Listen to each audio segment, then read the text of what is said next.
चंद्रकांत दादांना मला हात जोडून विनंती करायची आहे की त्यांनी जे विधान मगाशी माध्यमांवर केलेलं आहे, इलेक्ट्रॉनिक मीडियावर केलेलं आहे, ते दादांत चुकीचं आहे, खोटं आहे आणि समाजाची दिशाभूल करणारं आहे.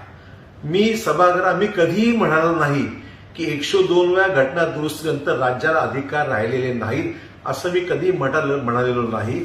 मी सभागृहात जे बोललो ते रेकॉर्डवर आहे आणि स्पष्टता एवढी त्याच्यामध्ये आहे की अटॉर्नी जनरल जे केंद्राचे प्रतिनिधी आहेत त्यांनी सुप्रीम कोर्टात पहिल्या वेळेस काय म्हटलेलं आहे ते मी सभागृहाला सांगितलं. म्हटलं त्यांचं म्हणणं असं आहे की 102व्या घटना दुरुस्तीनंतर राज्याला अधिकार राहिलेला नाही हे विधान केंद्राचे प्रतिनिधी म्हणून अटॉर्नी जनरल यांनी सर्वोच्च न्यायालयात केल्याचं आपल्याकडे रेकॉर्ड आहे.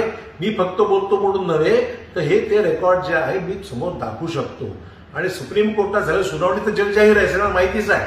त्यामुळे दादांनी असं खोटं बोलू नये. आमची भावनाच ही आहे की 102वी घटना दुरुस्ती आम्हाला लागू होणार नाही. आमचा कायदा जो महाराष्ट्रात केला गेलेला आहे तो सर्वांनी मिळून मराठा आरक्षणाचा कायदा केलेला आहे आणि त्याला ही घटना दुरुस्ती लागू नये अशीच आमची प्रामाणिक भूमिका आहे आणि त्याच पद्धतीने महाराष्ट्र शासनाच्या वतीने आम्ही सुप्रीम कोर्टाने आर्ग्युमेंट करणार आहोत की आम्हाला हा कायदा लागू होणार नाही. आम्हाला 102वी घटना दुरुस्तीचा प्रश्न नाही आहे. आम्हाला आरक्षण आम्ही जे केलंय कायद्यान्वये केलेलं आहे, नियमाप्रमाणे केलेलं आहे आणि घटना दुरुस्ती जे अटॉर्नी जनरल म्हणतात ते आम्हाला मान्य नाही आहे हीच आमची भूमिका आहे.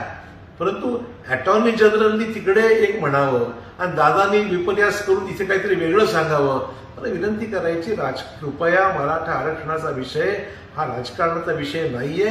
लोकांच्या भावनेशी खेळू नका, लोकांची दिशाभूल करू नका, लोकांना खोटं बोलू नका आणि जे वस्तुस्थिती आहे जी रेकॉर्डवर आहे, मी जे बोललो विधान हे टेलिव्हिजनवर आहे, मी जे बोललो ते सभागृहाच्या रेकॉर्डवर आहे आणि अटॉर्नी जनरल काय बोलले कोर्टाच्या रेकॉर्डवर आहे. हे तिन्ही डॉक्युमेंट मी तुम्हाला दाखवू शकतो.